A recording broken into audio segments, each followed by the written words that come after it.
मेरे प्यारे प्यारे बच्चों, संस्कृत पढ़ना।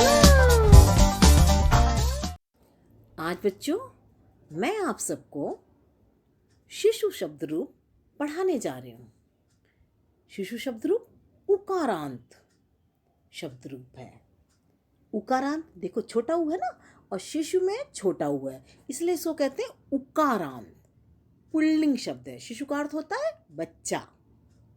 इसमें भी विभक्तियां 7 हैं और वचन 3 है। एक वचन, द्विवचन, बहुवचन। एक वचन एक के लिए प्रयोग किया जाता है, द्विवचन 2 के लिए प्रयोग किया जाता है, बहुवचन 3 या 3 से अधिक के लिए प्रयोग किया जाता है। आपको मैं पहले प्रथमा विभक्ति पढ़ाती हूँ। प्रथमा शिशु, शिशु, शिशुवः। यहाँ बड़े की मात्रा है ना द्विवचन में, यानी बच्चे ने कोई काम किया या बच्चे ने करके जब बोलना है तो आप प्रथमा विभक्ति का प्रयोग करेंगे। शिशु का अर्थ होता है, इसका अर्थ है एक शिशु यानी एक बच्चा। शिशु यानी 2 बच्चे। आपको संस्कृत में 2 लगाने की जरूरत नहीं है, बल्कि शिशु से ही समझ में आ जाएगा कि 2 बच्चों की बात हो रही है। शिशुआ से क्या समझ में आएगा कि 3 या 3 से अधिक बच्चों के विषय में बताया जा रहा है। ठीक है। द्वितीया, द्वितीया में शिशुम यानी बच्चे को, कहते हैं बच्चे को दूध पिला दो, तो यहाँ पर क्या होगा?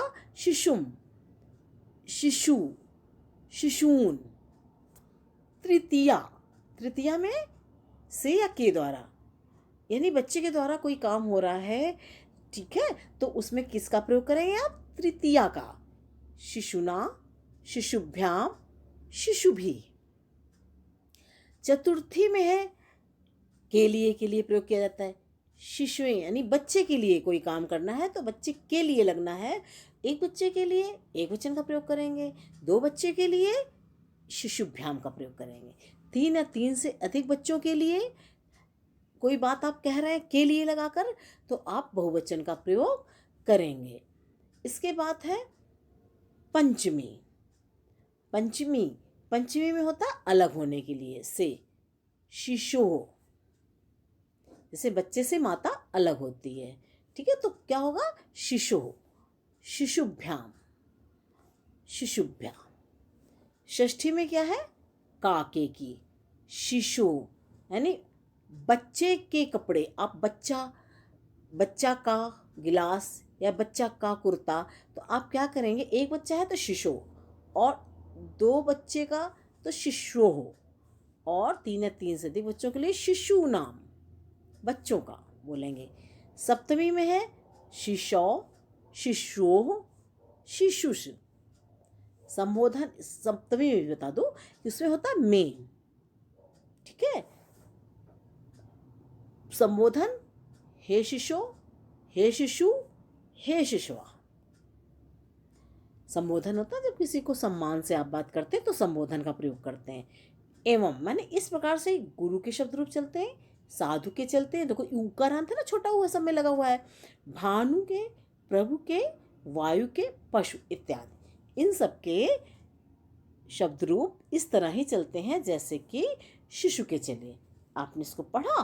अब हम आपको पहले मैं यही बता देती हूँ कि आपको याद कैसे ऐसे करें आपकी इसका सरल तरीका हो। तो आपको थोड़ा सा, वैसे आप ध्यान देंगे तो आपको खुद ही समझ में आ जाएगा, लेकिन फिर भी अब मान लो आपका नहीं ध्यान गया तो मैं तो समझा ही दूँ आपको।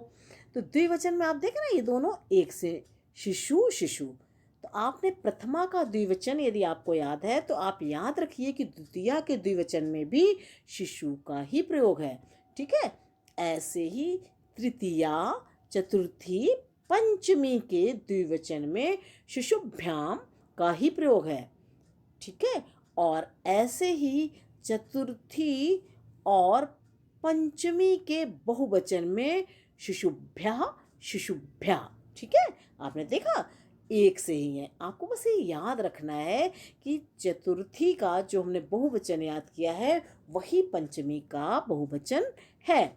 ऐसे ही पंचमी और षष्ठी का एक वचन है, शिशोः, शिशोः। आप ध्यान से देखिए, तो आपको थोड़ा सा ध्यान रखना है, तो आपको बड़ी आसानी से ये शब्द रूप याद हो जाएंगे। ऐसे ही आप षष्ठी और सप्तमी का द्विवचन देखिए कि यहाँ पर भी शिशु हो, शिशु हो। आपको यदि षष्ठी का याद है द्विवचन, तो आप ये याद रखिए कि सप्तमी के भी द्विवचन में शिशु का ही प्रयोग है। ठीक है। और ऐसे ही आप ये देखिए कि हम आपको नीचे का, नीचे आपको यानी कि पहले जो मैंने आपको शब्द रूप दिखाए हैं उसको ही और अधिक समझाने के लिए मैं दोबारा ये शब्द रूप दिखा रही हूँ। और किस तरह से दिखा रही हूँ कि कॉमा लगाकर। आपको कॉमा के द्वारा ये समझ में आ जाएगा कॉमा का मतलब क्या होता है, कि जो ऊपर लिखा है वही यहाँ पर भरा जाएगा। आप भी ऐसा करते हैं ना लिखते समय। तो आप देखिए कि ये दोनों एक से हैं, ऐसे भी आपको ज़्यादा याद रहेगा। अच्छा, दूसरे वाले शब्द रूप में जब दोबारा से वही शब्द रूप समझाया गया तो किस तरह समझाया गया था, तो आपको ये जल्दी से याद हो जाएगा। और यहाँ पर आप तृतीया और चतुर्थी पंचमी में भी देखिए द्विवचन में शिशुभ्याम के लिए 2 जगह कॉमा लगे हैं, चतुर्थी में भी लगा और पंचमी भी लगा है।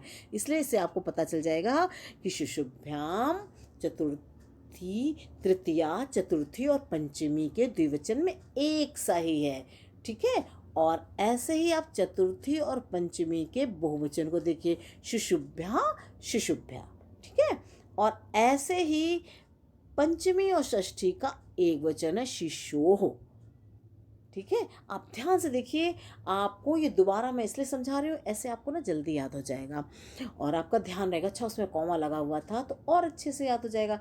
और यहाँ पर हम आपको ये भी बता दें कि यहाँ देखिए प्रथमा के साथ कर्ता कारक, द्वितीया होता है कर्म कारक, तृतीया होती है करण कारक, चतुर्थी है संप्रदान कारक, पंचमी अपादान कारक, षष्ठी है संबंध कारक, सप्तमी है अधिकरण और संबोधन। ठीक है। और इसके साथ ही मैं आपको अभी एक और रह गया आपको समझाने को, ये षष्ठी और सप्तमी, शिशु हो शिष्यो, देखा एक सा है। आप यदि इस बात का ध्यान रखेंगे तो आप शब्द रूप बहुत जल्दी याद कर लेंगे और आपको परीक्षा के समय आता भी है तो आपको तुरंत याद आ जाएगा। अच्छा, षष्ठी के द्विवचन में शिष्यो था और सप्तमी के भी द्विवचन में शिष्यो ही था। ठीक है। विसर्ग का ध्यान रखना आप।